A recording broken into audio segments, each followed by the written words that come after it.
It gives me a great pleasure to introduce our messenger, our speaker, our preacher for this morning,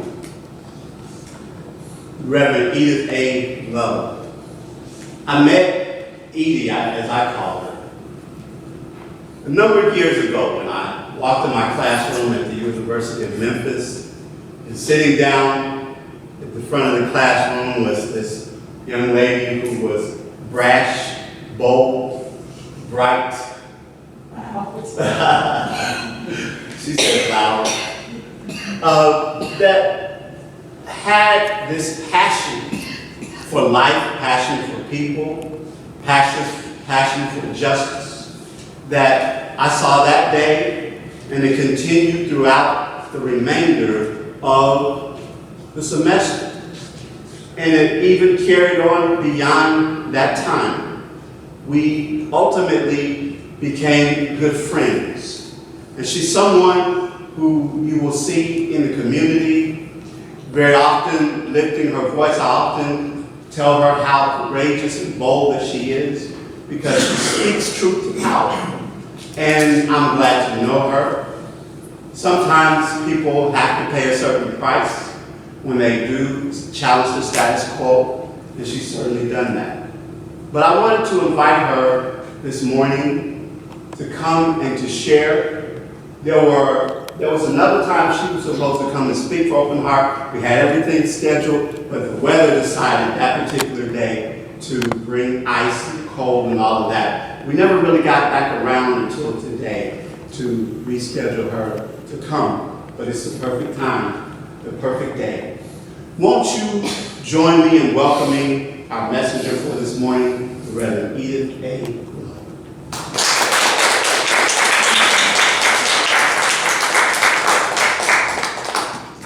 If you will stand and hold your hands to the audience.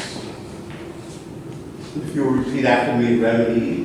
Reverend Edie. We know who you really are. We know who you really are. An expression of God. An expression of God. Unique and individualized in every way. Unique and individualized in every way. Now is your time. Now is your time. Your opportunity. Your opportunity. To be used by God. To be used by God. To speak in this moment. To speak in this moment. We love you. We love you. We bless you. We bless you. We see God. We see God. And so it is. And so it is. Making me cry, John. That was an incredible welcome. So, good morning. Good morning. I had originally planned to talk about domestic violence. It's not the most cheerful subject, and it is a very real problem. In our county, it accounts for 1/3 of the very high homicide rate that we experience. And the LGBTQ community has similar rates of violence, but for transgender women, especially transgender women of color, the rates are far higher. And people in the rainbow community don't tend to seek help because they're concerned about being mistreated, they're concerned about homophobia, and they don't know what resources exist. But when I met with John to talk about this sermon, and he told me that the theme was leap and the net will appear, I knew my sermon had to change. So maybe we'll dig into domestic violence another time. But today, I chose the title of, Is It Worth the Risk?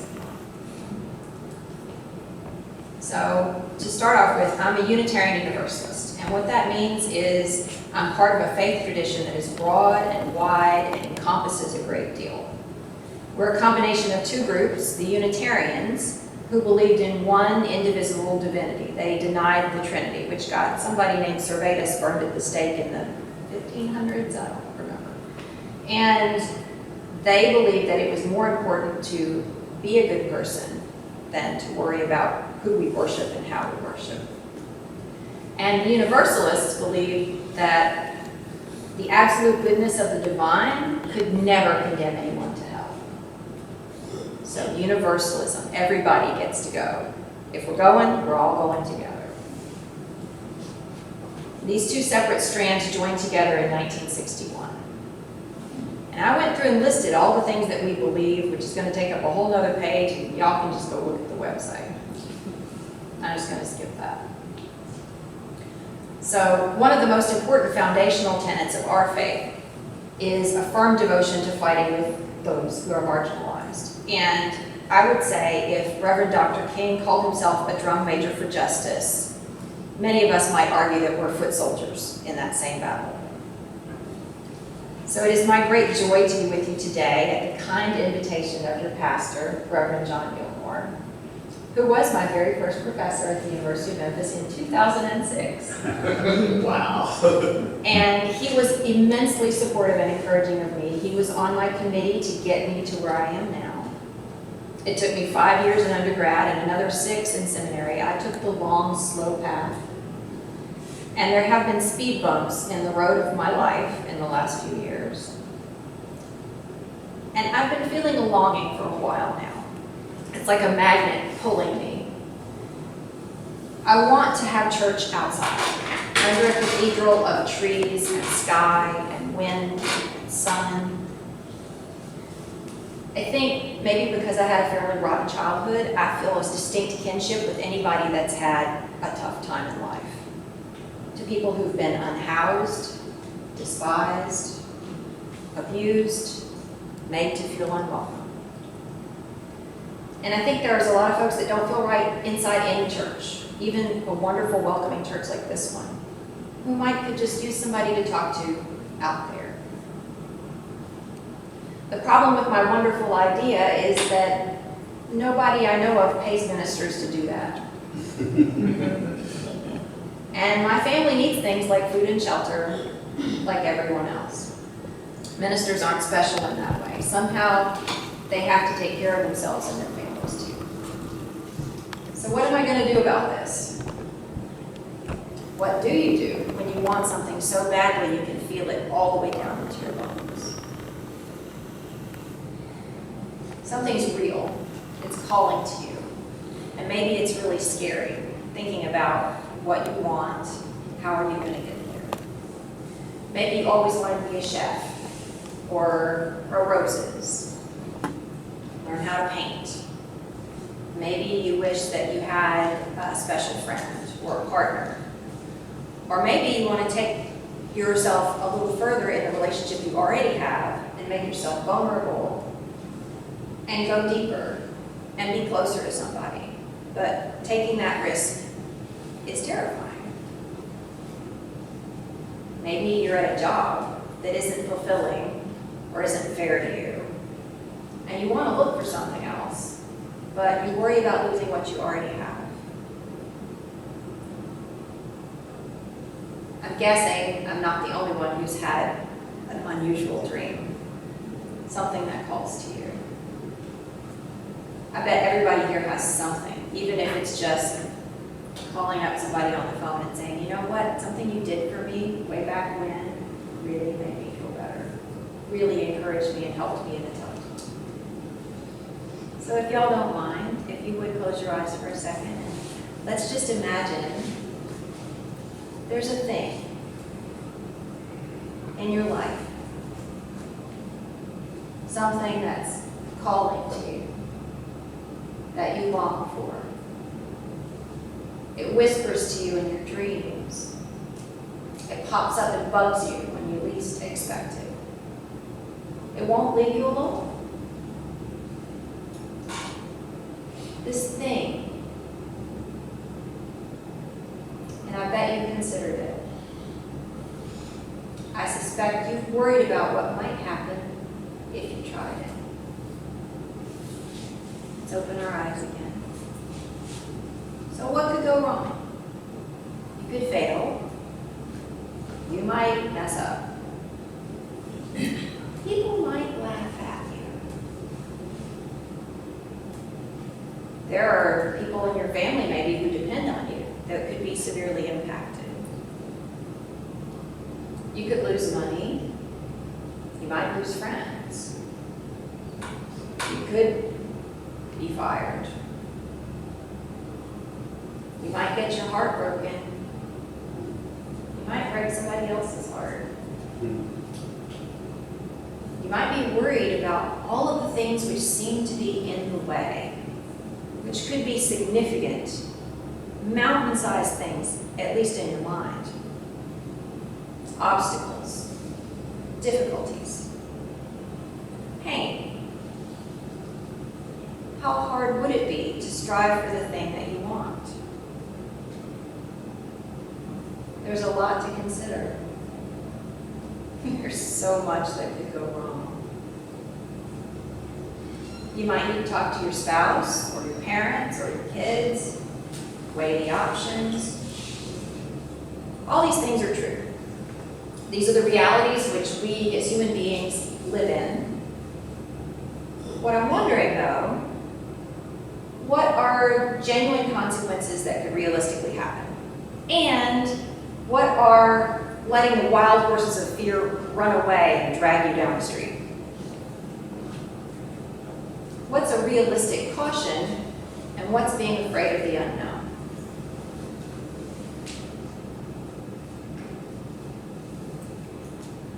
These are all things we should think about. And what about the cost of not taking the risk? What is the cost of leaving things exactly as they are? Well, it's frightening, it might be expensive, it could take a long time, it could hurt. Maybe I'll just leave it alone. Leave it alone for a month, leave it alone for a year, leave it alone for 10 years. Just leave it alone. Don't mess with it. The thing is, the safe option, is it really all that safe if it keeps you stuck? If you can't find a path forward and you remain exactly where you didn't want to be,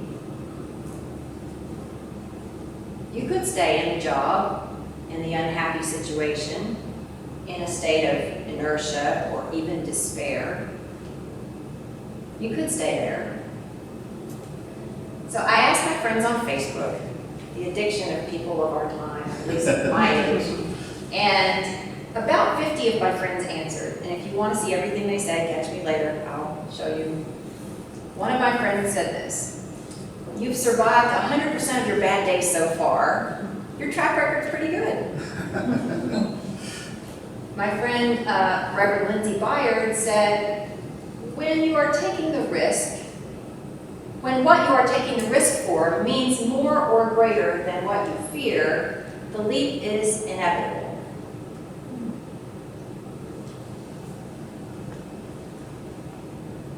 So if we're imagining this thing that we want, this magic, sparkling, mysterious idea that calls to you, what would it feel like if it happened? If you just let yourself imagine it. What if your dream could come true? What would it be like if it was a real, concrete part of your life right now?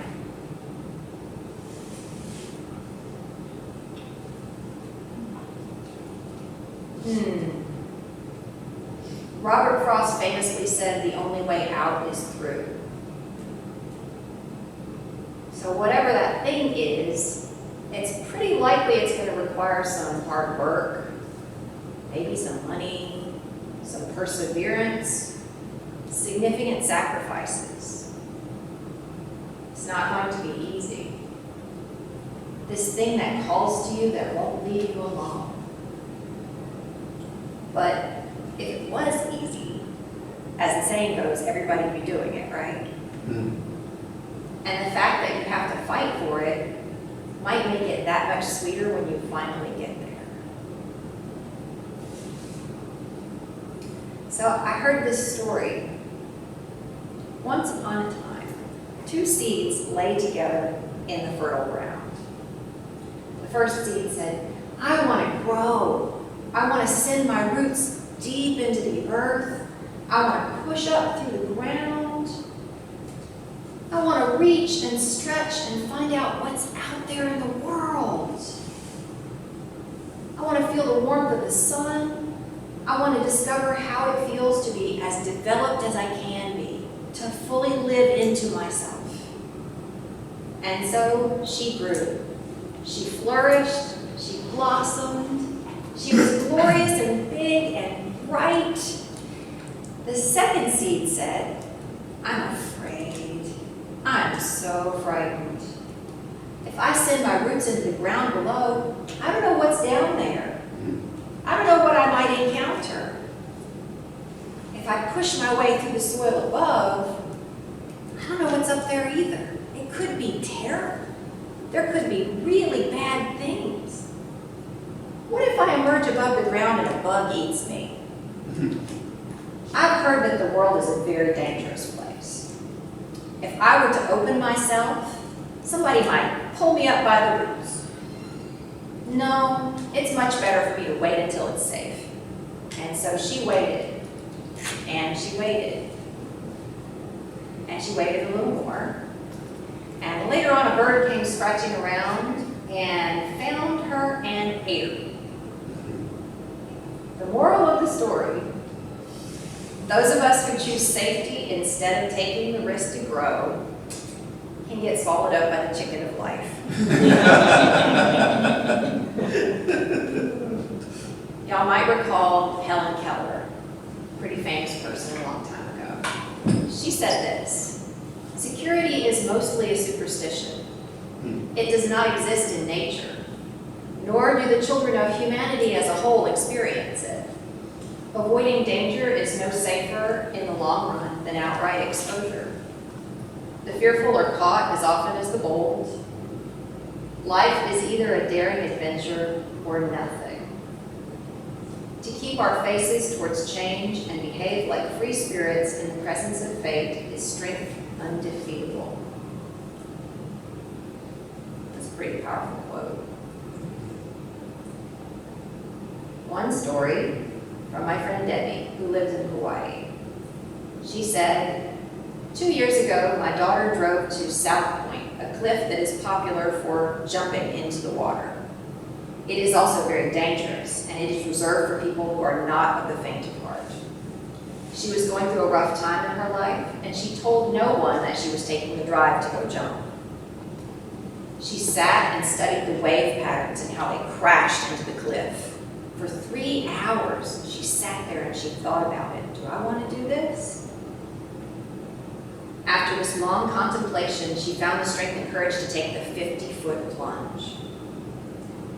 And when what seemed like an eternity on the way down, she recalls releasing all her fears and letting go. And when she surfaced, she had to make her way up a rickety, rusted-out ladder that blew in 60-mile-an-hour winds to get back to the top where she started. And her mother, Debbie, says, be brave, trust your inner strength, and know that it's all going to be okay. So when considering taking action for this thing that calls to you, are you running away, or are you running towards? One's coming from fear, and one's coming from excitement.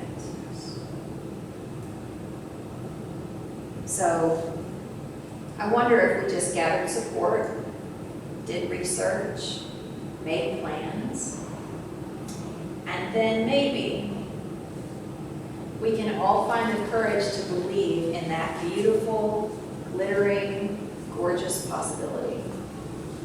And when the time is right, to take the plunge and go for it.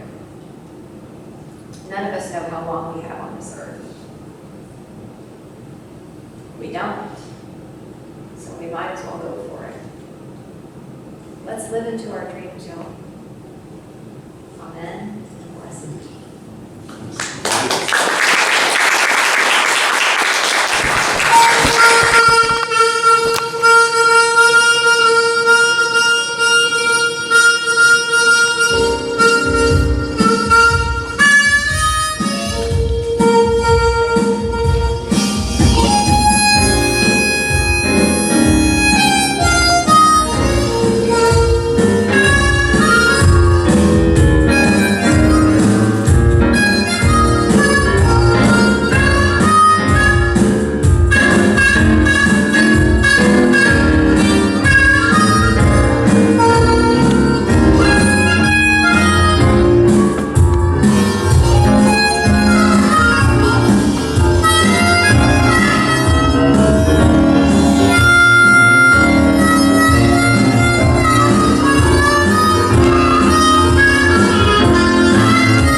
knowing that there is only one power and one presence in the universe, and that is God. And as each of us takes in all that we have learned today, we take it in, we make it our own, and we simply live in those very truths. We give thanks for all who have participated today. We give thanks for the message, the beautiful music, the affirmative reading, the centering moment, and just all of the beautiful energy each and every person has brought into the space and into this place today. Moving forward, asking myself the question, is it worth the risk? That thing that has been calling and pulling to me, is it worth the risk to take the plunge? Am I going to sit in my safe space for maybe a year, a month, maybe a lifetime? Or am I going to say that the risk is greater than doing nothing? So I take the plunge, I release, I let go, and I let God. And so